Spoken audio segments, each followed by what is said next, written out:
Magandang araw po sa inyo, pero bago po ako magsimula ay hindi ko maintindihan ba't maliit ang aking muka. Kailangan palakihin natin ang ating muka. So, paano bang mangyayari yan? Nako, lalo akong nawala. Ano ba yan? Ayan, okay. Iba pala yung thumbnail. You learn something every day, no? Miski matanda ng kalabaw, may natututunan pa. So anyway, ngayong araw pong ito ay pag-usapan naman natin yung mga medyo mabuting balita na lumabas doon sa conference status report o conference status hearing ni Tatay Digong. Hats off dito sa presiding judge ni Tatay Digong na si Joanna Corner, isang bihasang huwes po galing sa Inglaterra, no? Ano ba yung sinasabi kong dalawang mabuting balita na sinasabi dahil nga dito sa obserbasyon itong si Joanna Corner, si Judge Corner? Well, unang-una, yung siya ay nagsalita na siya ay nagkakaroon ng alinlangan na mag-schedule ng dire-diretsong paglilitis kay Tatay Digong dahil nga sa edad at sa estado ng kalusugan ni Tatay Digong na 82 anyos. Ano ibig sabihin yan? Well, kasi alam mo naman, hindi ring spring chicken itong si Judge Corner, no? So siguro naintindihan niya talaga anong epekto ng edad, hindi lang doon sa pang-araw-araw na buhay, kundi doon sa abilidad na humarap sa paglilitis. Kasi itong paglilitis nga ito, hindi gaya ng mga naunang pagdinig na sa kaso ni Tatay Digong, si Tatay Digong ay i-require na mag-attend. Dahil merong karapatan ang mga akusado na harapin ang kanilang mga nagsasakdal at ganun din, may mga karapatan din ng mga biktima di umano na harapin yung kanilang dinidimanda. No? So ang sabi niya, bagamat nagtakda siya na ang simula ng pagbibista ay November 30, hindi siya magbibigay talaga ng fixed dates dahil sa tingin niya hindi kakayanin ng dire-diretsong paglilitis. So ang iniisip niya ay magkakaroon ng break sa gitna ng kada linggo para naman makapagpahinga si Tatay Digong. Mabuting balita po yan kasi naghain na naman ang abogado ni Tatay Digong na si Peter Haynes ng panibagong motion para examine muli ang physical at mental na condition ni Tatay Digong para nga sa kanyang pagharap sa paglilitis. At ang sabi niya, karapatan naman ni Tatay Digong na every 120 days ay magkaroon ng ganyang examination at itong motion nga na ito ay hinain sa kabila ng report mismo ng registry na nag-confirm na talagang natutumba-tumba na si Tatay Digong. No? So, meron ng pag-amin na parang meron ng banta sa buhay si Tatay Digong dahil siya ay natutumba na maski siya ay naglalakad lamang doon sa loob ng detention facilities. At dahil po dyan, umamin na yung West na dumidinig sa kaso ni Tatay Digong na hindi po pwede talagang dire-diretso. At syempre, ang tingin ko naman, talagang pagbibigyan niya itong si Peter Haynes na ma-examine ang kondisyon ni Tatay Digong. Sa tingin ko, mabuti na rin na lumipat na tayo sa tribal chamber kasi parang wala tayong pag-asa dun sa pre-trial chamber judges. No? Well, di ko naman sila masisisi kasi nga nagkaroon ng mga motion para i-inhibit ang ilan sa kanila at pati yung prosecutor. No? So ito at least fresh start. Bagong abogado, wala namang kahit anong motion na hinain itong si Peter Haynes na pinapaalis ang kahit sinong West. So walang dahilan para pag-initan naman itong si Tatay Digong. Kaya sa tingin ko, nagiging mas patas itong trial chamber kay Tatay Digong kaysa yung mga pre-trial chamber na parang galit na galit kay Tatay Digong. Kung nakikita niyo yung mukha ng presiding judge dun sa confirmation of charges, kulang na lamunin niya yung mga abogado ni Tatay Digong. No? Anyway, ang pangalawang mabuting balita ay yung obserbasyon nitong si Judge Croner na napakadami namang beses na i-offer into evidence yung mga pananalita ni Tatay Digong. Mahigit 122 daw ang mga pagkakataon na sinasabi ni Tatay Digong na papatayin ko kayo, mga biktima ng drug war. Ang sabi nga nung judge, kinakailangan pa bang i-offer yan? So ano pong indikasyon yan? Ang indikasyon niya na hindi niya masyado binibigyan ng halaga yung mga salita kasi politiko si Tatay Digong. Salitang politiko talaga yung mga bagay-bagay na yan. Bakit? Talaga namang ang pangako niya, lalabanan ng kriminalidad. Pero lalabanan ng kriminalidad sa konteksto na siya ay naging piskal, tagapagpatupad ng batas. Ibig sabihin, ang labanan within the rule of law at hindi naman sinasabi na baliwalain ng batas. No?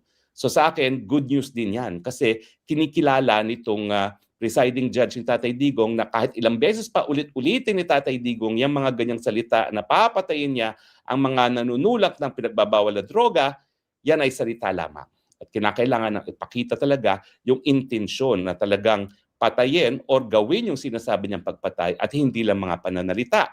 Kaya nga, nagsabi siya, bakit pa baka kinakailangan na tanggapin into evidence yung mga yan na napakadaming beses naman pinapaulit-ulit na. Baka wala na nga yung evidentiary value kasi halatang halata na salitang politiko lang yan.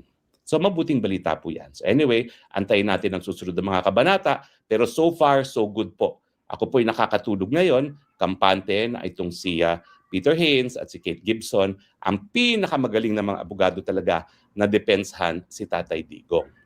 Now, puntahan naman po natin itong aking asylum. Alam niyo, itong aking asylum, ako ay nagsasabit na ng mga documentation. No? At isang tanong sa akin, sino pa ba bukod sa iyo ang nasusupil ang karapatan? Well, nung una, sabi ko, si Tatay Digong lang, si BP Sara, at saka si Bato. Ngayon, dinagdagan ko. Ilan na bang senador yan? Bato, Bongo, Jingo Estrada, Chis Escudero, Joel Villanueva, at ngayon, Robin Padilla, 6 na senador. 6 out of 24 na senador ngayon ang kinakasuhan ng gobyernong ito. Bukod pa dyan, ilang mga vloggers. 20 vloggers. Kasama na sila Lorraine Badoy at saka si Ka Eric Celis, di ba? At saka si June Abines. At saka si Lorraine Badoy na talagang paborito kong kliyente na palagi nilang sina-cyber libel at kinukontempt ng Kongreso. At iba pang mga vloggers no, na demanda. No? At syempre, nandiyan ang aking paboritong best friend, si Mother Dragon, the queen of all wanted of the Philippine government. Bakit ko makakalimutan si Mother Dragon? Bagamat siya Amerikana ngayon, talaga naman, whether be in the Philippines or in the US, hinahabol ng kaso itong si Maharlika. No? So, anong ibig sabihin niya? Ang ibig sabihin, talagang may katotohanan dun sa sinasabi nila na meron na tayong undeclared martial law. Bakit? Kita nyo ha? Sinusupil ang malahing pananalita ng mga vloggers. Okay? Never mind na wala masyadong mainstream media na sinusupil. Bakit? Kasi ang mainstream media nakikipag-cooperate naman sa kanila. Bakit? Kasi si Tambaluslos ang may-ari halos lahat ng media installation ngayon kasama ng ABS-CBN, di ba? Pangalawa, pero yung ginagawa nila sa vloggers, kinakaladkad at kakalad rin na naman sa Kongreso dahil sa isang resolusyon na sinusulong nitong si Congresswoman Garin. No? Talaga nang susupilin na naman ang mga vloggers sa kanilang kritisismo sa mga kongresista no? Sa panahon na importante na talagang bantayan naman itong mga congressman at saka mga senatong. Bukod pa dyan, ang mga senador. Talaga namang ang mga senador, kinakailangan supilin yan dahil ang mga senador, dahil sila ay mga elected with a national mandate, sila independyente at tumatayo laban sa mapang-abusong presidente. Sa pagsasampa ng mga non-bailable cases laban sa 6 sa kanila, ang mensahe ng presidente sa kanila ni Bangag, hoy, tigilan niyo ako, otherwise ikukulong ko kayong lahat. Di ba?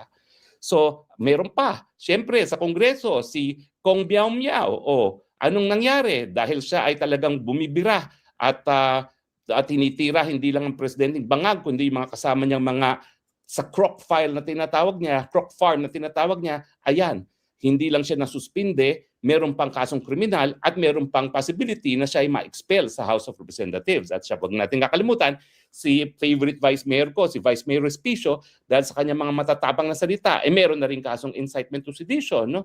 At hindi ako magtataka kung talaga ipakukulong din yan.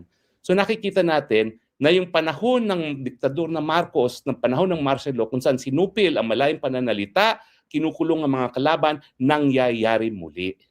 At kaya natin sinasabing undeclared yan kasi sang-ayon sa ating 1987 Constitution, para hindi na maulit muli yung ginawa ni Marcos sa diktador senior, kinakailangan ang hudikatura at ang Kongreso sabay na magre-review ng paktual na mga basihan ng pagdedeklara ng martial law at saka ng legal na basihan.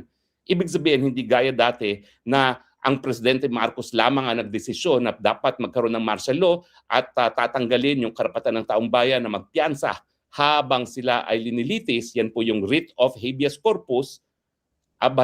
Ngayon, kinukulong ang mga tao, ginagamit mga non-bailable cases. Kita mo, ako non-bailable. Si Pastor Apollo Kibulo, non-bailable. Si Jinggoy, magiging non-bailable din yan. At saka kasama na rin dyan siguro sila Chis Escudero at saka si Villanueva. Tapos syempre si Bongo at saka si Bato. Wala namang mga bail-bail yan dahil gusto nilang diretso na sa ICC The Hague.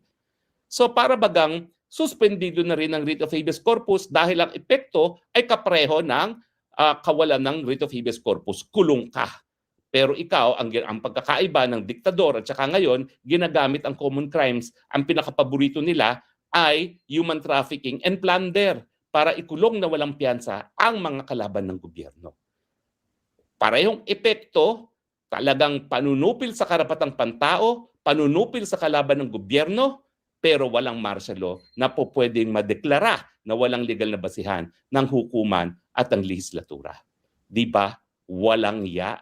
Bangag nga, walang ya naman. At ang mga nagsasabi na ang nasa likod nito ay walang iba kung hindi si Satanas din. Dahil siya ay abogado, alam niya kung paano gagamitin ang batas para supilin ang mga kalaban ng administrasyon. Pilipinas, panunupil ka ba?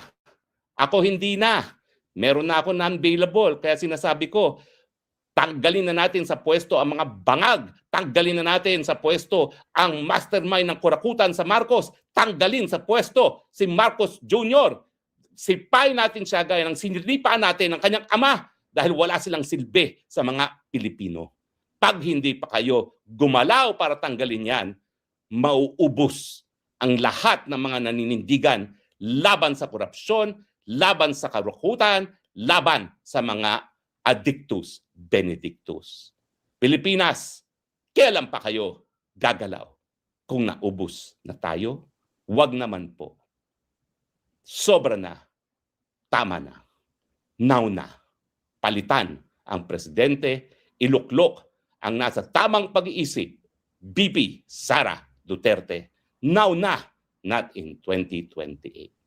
Salamat po sa inyong patuloy na pagtangkilik. Ito po yung Spokesang Bayan nagsasabi, I love you, Philippines. You're the only country that I have. You're the only country that I will love. God bless the Philippines. Bye.